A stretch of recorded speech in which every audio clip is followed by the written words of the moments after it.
Sous le ciel infini de Bethléem, où les collines dorées étaient baignées par la lumière douce du soleil, un jeune berger nommé David veillait sur son troupeau. Le vent portait les mélodies de sa harpe, des chants d'amour et de louange à l'Éternel. Dans sa jeunesse, David était un garçon modeste, mais son cœur était empli d'une foi inébranlable. Alors qu'il traversait les champs, David observait la nature qui lui rappelait la grandeur de Dieu, les cèdres robustes, les ruisseaux cristallins, et les étoiles qui illuminaient la nuit comme une toile étincelante. Ce jeune berger, inconnu aux yeux du monde, était appelé à un destin bien plus grand qu'il ne pouvait l'imaginer. Un jour, Samuel, le prophète de l'Éternel, arriva à Bethléem sous les instructions divines. Sa mission était claire, il devait oindre un nouveau roi pour Israël parmi les fils de Jessé. En entrant dans la maison de Jessé, Samuel examina les fils de l'homme. Eliab, l'aîné, était imposant et digne, mais Dieu murmura à Samuel, « Ne regarde pas à son apparence ni à la hauteur de sa taille, car je l'ai rejeté. » L'homme regarde à l'apparence, mais l'Éternel regarde au cœur. Un à un, les fils de Jessé défilèrent devant Samuel, mais aucun ne fut choisi. Intrigué, le prophète demanda, « N'as-tu pas d'autres fils ?» Jessé répondit, « Il reste encore le plus jeune, mais il garde les brebis. » Samuel ordonna alors qu'on le fasse venir. Lorsque David apparut, le vent sembla s'arrêter, et le soleil illumina son visage jeune et plein de vie. Ses yeux reflétaient une sagesse et une force intérieure bien au-delà de son âge. Dieu dit à Samuel, « Lève-toi, oins-le, car c'est lui. » L'huile sacrée coula sur la tête de David, et une présence divine envahit la pièce. Ce moment marqua le début d'un destin extraordinaire. Cependant, pour David, la vie quotidienne ne changea pas immédiatement. Il retourna à ses moutons, continuant à chanter et à jouer de sa harpe, mais une étincelle nouvelle brillait en lui. Il savait que Dieu avait un plan pour lui. Le destin de David commençait à prendre forme, mais il était loin d'imaginer les épreuves, les triomphes et les défis qui l'attendaient. Pourtant, une chose était sûre, Dieu était avec lui. Et dans les collines tranquilles de Bethléem, une prophétie était en train de naître. Les jours tranquilles de David comme berger touchaient à leur fin. Un événement inattendu allait bientôt le catapulter sur la scène nationale, le préparant à affronter un ennemi qui ferait trembler tout Israël. Le bruit des trompettes résonnait dans la vallée d'Éla, où les armées d'Israël faisaient face aux troupes redoutables des Philistins. L'atmosphère était lourde de tension, et la peur se lisait sur le visage des soldats. Au milieu de ce tumulte, un guerrier colossal se tenait fièrement, Goliath de Gath, un géant d'une stature terrifiante, armé d'une cuirasse étincelante et d'une lance imposante. Chaque jour, il lançait un défi à Israël, insultant leur Dieu et leur courage. « Choisissez un homme pour me combattre. S'il me vainc, nous serons vos serviteurs. Mais si je le tue, vous serez nos esclaves. » Pendant 40 jours, le défi resta sans réponse. Le roi Saül, lui-même impressionnant par sa stature, restait paralysé par la peur, tout comme ses soldats. C'est dans ce contexte que David arriva sur le champ de bataille, portant des provisions pour ses frères aînés. Loin d'être impressionné par la stature de Goliath ou par ses paroles provocantes, David sentit une colère sainte s'élever en lui. Comment pouvait-on tolérer une telle insulte envers l'Éternel et son peuple? Qui est cet incirconcis Philistin pour insulter les armées du Dieu vivant? Demanda David avec audace. Ses frères, gênés par ses paroles, tentèrent de le faire taire. Mais David ne recula pas. Sa confiance en Dieu dépassait la logique humaine. Lorsqu'il fut conduit devant Saül, il déclara avec conviction, « Que personne ne perde courage à cause de ce Philistin. Ton serviteur ira et le combattra. » Saül, d'abord sceptique, observa ce jeune berger avec curiosité. « Tu es trop jeune, et lui, un homme de guerre depuis sa jeunesse, » dit le roi. Mais David raconta comment il avait tué des lions et des ours pour protéger ses brebis, ajoutant, « À l'Éternel, qui m'a délivré de la griffe du lion et de l'ours, me délivrera aussi de la main de ce Philistin. » Devant une telle foi, Saül accepta. Il tenta de revêtir David de son armure, mais celle-ci était trop lourde pour lui. David se contenta de sa propre arme, une simple fronde, accompagnée de 5 pierres lisses qu'il ramassa dans le ruisseau. Armé de sa foi, il s'avança vers Goliath. Le champ de bataille s'emplit d'un silence oppressant. Les Philistins ricanaient, tandis que les soldats d'Israël retenaient leur souffle. Goliath, voyant ce jeune garçon s'approcher, éclata de rire. « Suis-je un chien, pour que tu viennes à moi avec des bâtons ?» Mais David répondit avec une voix claire et forte, « Tu viens à moi avec l'épée, la lance et le javelot, mais moi, je viens à toi au nom de l'Éternel des armées, le Dieu des troupes d'Israël que tu as défié. » Avec une précision divine, David fit tournoyer sa fronde et lança une pierre. La pierre frappa Goliath en plein front, et le géant s'écroula face contre terre.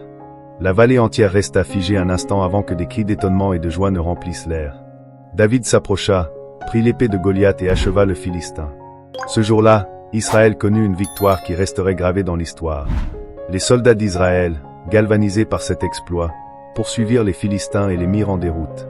Quant à David, il fut acclamé comme un héros, et son nom commença à résonner dans tout le pays. Mais cette victoire, bien qu'extraordinaire, marquait aussi le début de jalousie et de conflits qui allaient bientôt perturber sa vie. Alors que la renommée de David grandissait, son retour à la cour du roi Saül annonçait des tensions croissantes.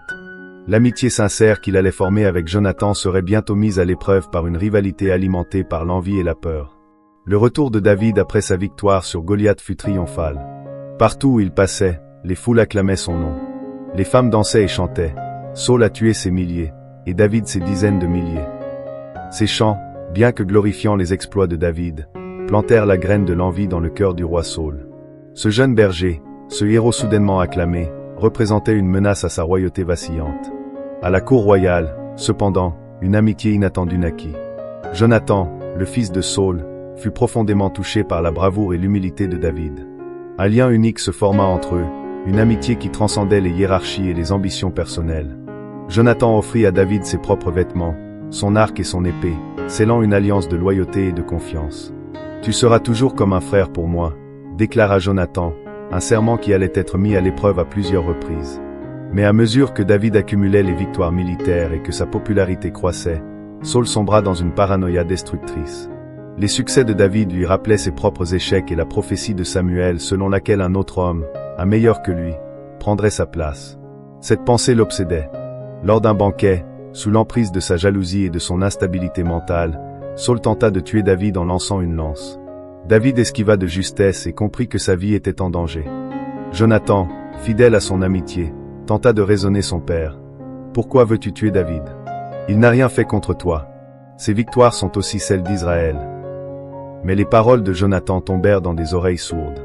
Saül, dans un accès de rage, accusa même son propre fils de trahison, menaçant de le déshériter. Prévenu par Jonathan, David fut contraint de fuir.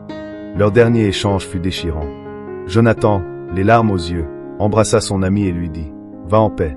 L'Éternel est témoin entre toi et moi, ainsi qu'entre ta descendance et la mienne pour toujours. » Ce fut une séparation marquée par l'amour fraternel et la douleur de la trahison familiale. Commence alors pour David une vie de fugitif. Recherché par le roi, il errait de refuge en refuge, accompagné par un groupe d'hommes loyaux qui s'étaient ralliés à lui. Mais même dans sa fuite, David refusa de lever la main contre Saül. « Je ne toucherai pas à loin de l'Éternel », répétait-il à ses hommes, démontrant une fidélité inébranlable à Dieu malgré les circonstances. Alors que David vivait comme un fugitif, il allait bientôt être confronté à des choix moraux difficiles, testant sa foi et sa loyauté envers Dieu.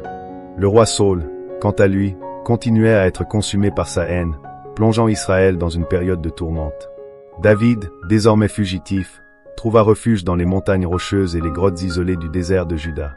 Avec lui, un groupe hétéroclite d'environ 400 hommes, souvent désespérés ou endettés, s'étaient ralliés à sa cause. Ces hommes, bien que brisés par la vie, virent en David un chef charismatique et inspiré. Ensemble, ils formaient une communauté en exil, unis par leur foi en l'Éternel et leur méfiance envers le roi Saül. Pendant ce temps, Saül poursuivait David avec une obstination presque fanatique. Le roi mobilisait ses soldats, traversant les collines et les vallées dans une chasse incessante. Pourtant, David restait insaisissable, guidé par sa connaissance du terrain et, plus encore, par la main protectrice de Dieu. Un jour, dans une caverne sombre à En-Gedi, David et ses hommes eurent une occasion inattendue. Saül, fatigué de sa quête, entra dans cette grotte pour se reposer, ignorant que David et ses hommes s'y cachaient déjà. Les murmures parcoururent les rangs de ses partisans. « Voici le jour que l'Éternel t'a promis. Tue-le et prends le trône. » Mais David, tenant son couteau, s'approcha discrètement du roi endormi et, au lieu de le tuer, coupa un PAN de son manteau. Même ce geste l'accabla de remords. Lorsque Saül quitta la grotte, David sortit derrière lui et s'écria « Mon Seigneur le roi !» Saül se retourna, surpris. David, tenant le morceau de tissu, s'agenouilla et dit « Pourquoi écoutes-tu ceux qui disent que je veux te faire du mal? Voici, aujourd'hui, l'Éternel t'avait livré entre mes mains, mais je n'ai pas porté la main sur toi. » Saül, pris de remords, versa des larmes. « Tu es plus juste que moi, dit-il. Tu m'as fait du bien, alors que moi, je te fais du mal.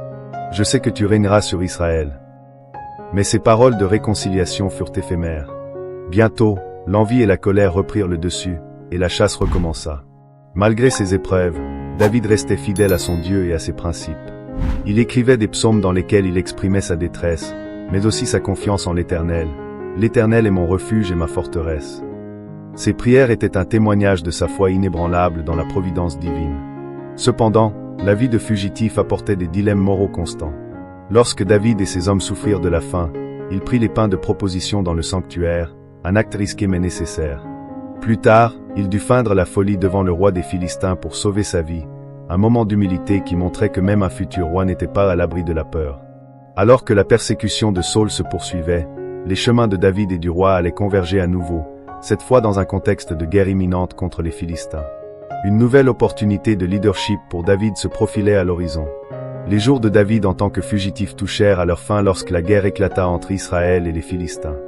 La bataille de Giboa, tragique et décisive, vit la défaite des forces israélites et la mort de Saul et de ses fils, dont Jonathan. Lorsque la nouvelle parvint à David, il fut accablé de chagrin. Malgré les persécutions subies, David pleura Saul comme un roi oint de l'Éternel et Jonathan comme un frère. Dans un psaume poignant, il chanta « Comment sont tombés les héros ?»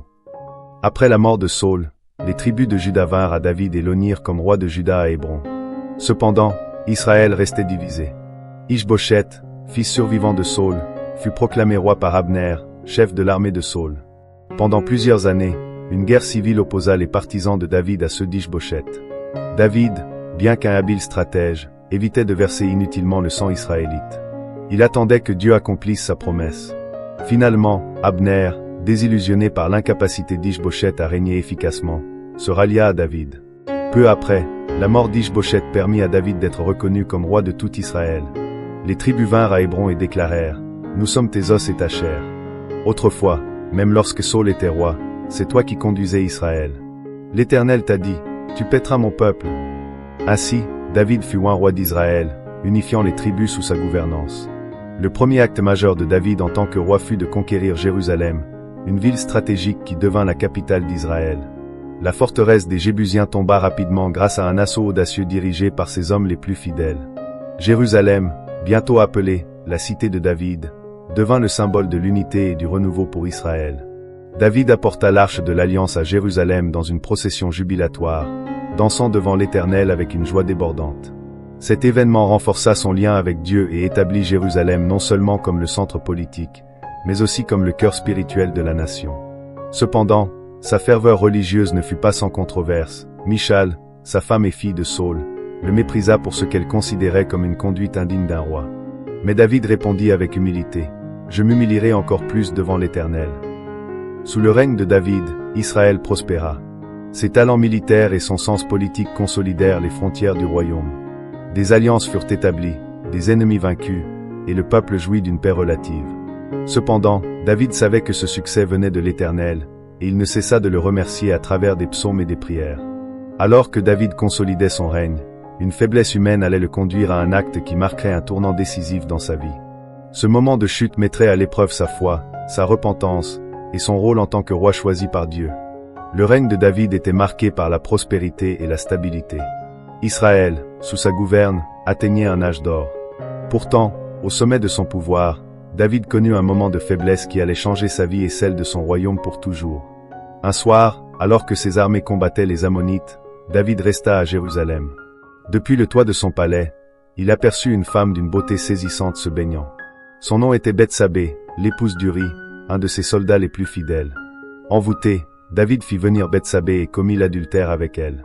Peu après, elle lui annonça qu'elle attendait un enfant. Face à cette situation, David tenta de dissimuler son péché. Il fit revenir Uri du front, espérant que ce dernier passe du temps avec sa femme, mais Uri refusa de profiter de ce confort alors que ses compagnons étaient sur le champ de bataille. Frustré, David ordonna que Uri soit placé au cœur du combat, où il trouva la mort. Après la période de deuil, David prit Bethsabée pour épouse. Mais ce que David avait fait déplut à l'Éternel. Le prophète Nathan vint le confronter à travers une parabole poignante. Un homme riche, possédant de nombreux troupeaux, avait pris l'unique brebis d'un homme pauvre pour un festin. Indigné, David déclara, « Cet homme mérite de mourir. » Nathan répondit, « Cet homme, c'est toi. » Ces mots frappèrent David avec une force écrasante. Nathan annonça le jugement de Dieu. L'enfant né de cette union mourrait, et des conflits surgiraient dans sa maison. Brisé par le remords, David tomba à genoux et confessa son péché. « J'ai péché contre l'Éternel. » Dans un acte de repentance sincère, il écrivit le psaume 51, criant à Dieu, « Ô Dieu, crée en moi un cœur pur, renouvelle en moi un esprit bien disposé. » L'enfant de Bethsabée tomba malade, et malgré les prières et le jeûne de David, l'enfant mourut. Le roi accepta le verdict divin avec humilité, se relevant pour réconforter Bethsabée. Plus tard, elle donna naissance à un autre fils, Salomon, que l'Éternel aimait et qui allait hériter du trône. Cependant, les conséquences du péché de David ne se limitèrent pas à la perte de son enfant. Dans sa maison, des divisions et des tragédies commencèrent à émerger. Son fils Amnon viola Tamar, sa demi-sœur, provoquant la colère d'Absalom, frère de Tamar. Absalom tua Amnon pour venger sa sœur, et cette violence interne devint un précurseur des troubles à venir. Alors que les fractures au sein de sa famille s'amplifiaient, David allait bientôt faire face à une rébellion dévastatrice menée par son propre fils, Absalom. Cette épreuve le forcerait à confronter ses échecs en tant que père et roi. La maison de David, autrefois unie par l'amour et la loyauté, était désormais déchirée par des conflits internes. Absalom, son fils charismatique mais ambitieux, nourrissait une rancune profonde contre son père, estimant que David avait échoué à rendre justice à Tamar après son humiliation. Avec le temps, cette colère se transforma en rébellion ouverte. Absalom passa des années à préparer son soulèvement. Il se positionna aux portes de Jérusalem, séduisant le peuple avec des promesses de justice et d'équité. « Si j'étais juge dans le pays, quiconque aurait une affaire viendrait à moi, et je lui rendrais justice, » disait-il avec une fausse modestie. Peu à peu, il vola les cœurs des Israélites, et lorsqu'il estima le moment opportun, il déclara son intention de prendre le trône. Alerté de la rébellion imminente, David comprit que rester à Jérusalem pourrait entraîner une bataille sanglante au cœur de la ville sainte. Avec un cœur lourd, il quitta la ville avec ses fidèles, traversant la vallée du Cédron en pleurs. « Si l'Éternel me trouve digne, il me ramènera, » murmura-t-il, abandonnant son sort entre les mains de Dieu. Absalom entra triomphalement dans Jérusalem, consolidant son pouvoir. Mais dans son arrogance, il commit une série d'erreurs stratégiques. Hushaï, un fidèle de David infiltré dans le cercle d'Absalom, conseilla au jeune rebelle de retarder son attaque, permettant ainsi à David de réorganiser ses forces. La bataille décisive se déroula dans la forêt d'Éphraïm. Les hommes de David, expérimentés et déterminés, mirent en déroute les troupes d'Absalom. Ce dernier, en tentant de fuir sur une mule, se retrouva pris par ses cheveux dans les branches d'un chêne. Suspendu, il fut découvert par les soldats de David. Joab, le chef de l'armée, ignora les ordres explicites du roi de préserver la vie d'Absalom et le tua, mettant ainsi fin à la rébellion. Lorsque la nouvelle parvint à David, sa douleur fut immense. « Absalom, mon fils Absalom, que ne suis-je mort à ta place ?» cria-t-il en se lamentant. Sa peine déchira le cœur de ceux qui l'entouraient, révélant non seulement son amour pour son fils, mais aussi le poids écrasant de ses propres échecs en tant que père. Après la rébellion, David retourna à Jérusalem, mais le royaume ne serait plus jamais le même. Bien qu'il ait retrouvé son trône, les fractures internes de sa maison et de son royaume persistaient. David comprenait que son péché avait ouvert la porte à ses troubles, et il portait ce fardeau avec humilité. Malgré les tragédies, David continua de chercher la volonté de Dieu. Ces dernières années furent marquées par la préparation d'un héritage durable et par l'établissement des bases du règne de Salomon, son fils aimé de l'Éternel. Après la rébellion d'Absalom, le royaume d'Israël était marqué par des divisions et des blessures profondes. David, bien qu'ayant retrouvé son trône, portait en lui le poids de ses fautes et des conséquences de ses décisions. Cependant, malgré ces épreuves, il continuait de se tourner vers l'Éternel, cherchant à restaurer la paix et l'unité en Israël. Dans ces moments de solitude, David composait des psaumes qui témoignaient de sa foi inébranlable. Ses paroles résonnaient d'une humilité profonde et d'un désir sincère de réconciliation avec Dieu. « L'Éternel est mon berger, je ne manquerai de rien. » Ces chants, nés de la douleur et de l'espoir, devinrent une source d'inspiration pour le peuple. Mais les défis ne cessèrent de le poursuivre. Une nouvelle rébellion, menée par Sheba, un benjaminite, menaça brièvement la stabilité du royaume. Grâce à l'intervention rapide de Joab et de ses hommes, le soulèvement fut écrasé, mais il rappela à David la fragilité de son règne.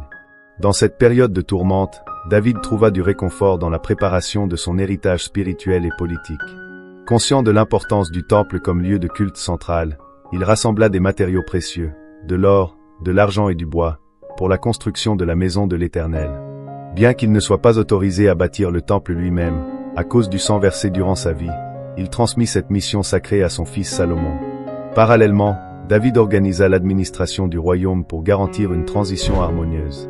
Il divisa les fonctions entre les Lévites, établit des chefs militaires, et structura les tribus pour qu'Israël reste fort et uni après sa mort.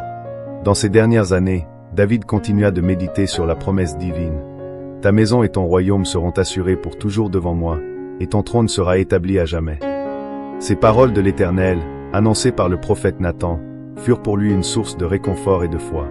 Malgré ses erreurs, David comprit que la grâce de Dieu était plus grande que ses échecs.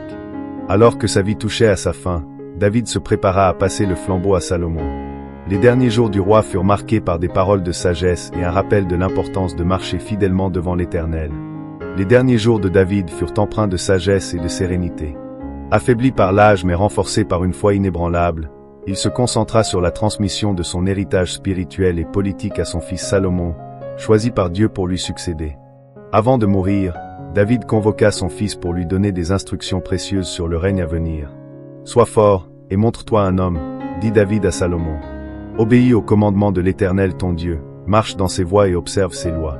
Si tu fais cela, tu prospéreras dans tout ce que tu entreprendras. » Ces paroles, pleines de sagesse, reflétaient les leçons que David avait tirées de sa propre vie, marquées par des triomphes et des épreuves. David rappela également à Salomon la promesse divine. « L'Éternel a juré que ma descendance s'assiera toujours sur le trône d'Israël, si nous gardons ses commandements. » Cette alliance éternelle était pour David le point culminant de son existence. Bien qu'il eût connu des échecs, il voyait dans Salomon l'accomplissement des desseins divins. Dans ses derniers actes de roi, David officialisa la désignation de Salomon comme successeur, consolidant ainsi la légitimité du jeune roi.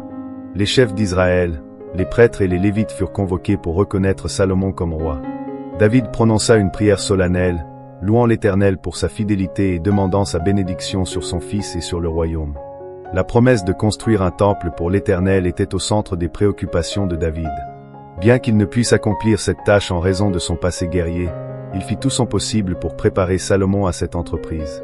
Il lui confia les plans détaillés du temple, inspirés par Dieu, et lui remit les matériaux qu'il avait amassés avec soin au fil des années. David passa également ses derniers jours à composer des chants de louange et à méditer sur la grandeur de Dieu. Ces psaumes, écrits avec une profondeur spirituelle, exprimaient à la fois son amour pour l'Éternel et sa gratitude pour la grâce qui avait marqué sa vie. Lorsque le moment de sa mort approcha, David réunit sa famille et ses fidèles pour leur adresser un dernier message. « Je vais où tous vont un jour. Mais soyez certains que l'Éternel accomplit ses promesses. Servez-le de tout votre cœur, et vous verrez sa fidélité. » Ainsi, David mourut paisiblement, ayant régné sur Israël pendant 40 ans. Son corps fut enterré à Jérusalem, dans la cité qu'il avait conquise et transformée en centre spirituel et politique d'Israël. Alors que Salomon s'apprête à monter sur le trône, Israël entre dans une nouvelle ère de gloire. Mais le règne de David, bien que terminé, laisse un héritage éternel qui résonnera dans toute l'histoire d'Israël et au-delà. Avec la mort de David, un chapitre de l'histoire d'Israël se fermait, mais son héritage allait perdurer à travers les générations. Salomon, son fils, monta sur le trône dans un climat de stabilité, grâce aux préparatifs méticuleux de son père. Cependant, l'influence de David s'étendait bien au-delà du royaume physique. C'était un héritage de foi, de repentance et de relation avec Dieu. La première action notable de Salomon en tant que roi fut d'accomplir le rêve de David, la construction du temple de l'Éternel à Jérusalem. Les plans détaillés laissés par David et les matériaux rassemblés avec soin permirent à Salomon de bâtir un édifice majestueux. Lorsque le temple fut achevé, il devint un symbole éternel de la présence divine parmi le peuple d'Israël, tout comme David l'avait envisagé. Les psaumes de David, recueillis et chantés dans le temple, continuèrent d'inspirer et d'unir Israël. Ces poèmes, nés de son cœur repentant et de sa dévotion à l'Éternel, reflétaient à la fois les hauts et les bas de sa vie. Ils devinrent une partie intégrante du culte et de l'identité spirituelle du peuple, rappelant constamment que, même dans les moments les plus sombres, Dieu restait fidèle. Mais l'héritage de David ne s'arrêtait pas à son influence spirituelle. Sa lignée royale, promise par Dieu, allait devenir une bénédiction pour toutes les nations. Les prophètes ultérieurs annoncèrent que le Messie viendrait de la maison de David, établissant un règne de justice et de paix éternelle. Cette promesse fit de David une figure centrale de l'histoire rédemptrice. Dans les générations futures, on continua de raconter les récits de son courage face à Goliath, de son humilité dans la persécution, de sa repentance sincère après ses péchés, et de son amour inébranlable pour l'Éternel. Ces histoires, transmises de père en fils, forgèrent l'identité d'Israël comme un peuple choisi par Dieu, appelé à vivre dans l'obéissance et la foi. Malgré ses échecs, David était un homme selon le cœur de Dieu. Son règne, bien que imparfait, illustrait la puissance de la grâce divine et la possibilité de rédemption pour tous ceux qui cherchent sincèrement Dieu. Par son exemple, il montra que la vraie grandeur ne résidait pas dans la richesse ou le pouvoir, mais dans une vie vécue en obéissance et en communion avec le Créateur. Ainsi, l'histoire de David ne se termina pas avec sa mort. Elle continua à inspirer des générations, se perpétuant à travers les Écritures, les prières et les cantiques. Et à chaque fois que le peuple d'Israël chantait ses psaumes, il se souvenait de l'homme qui, malgré ses faiblesses, avait marché avec Dieu et laissé un héritage éternel. L'histoire de David est une invitation à réfléchir sur la foi, la repentance et l'amour inconditionnel de Dieu. Quelle partie de son parcours vous inspire le plus? Partagez vos réflexions et continuons ensemble à explorer les promesses de l'Éternel.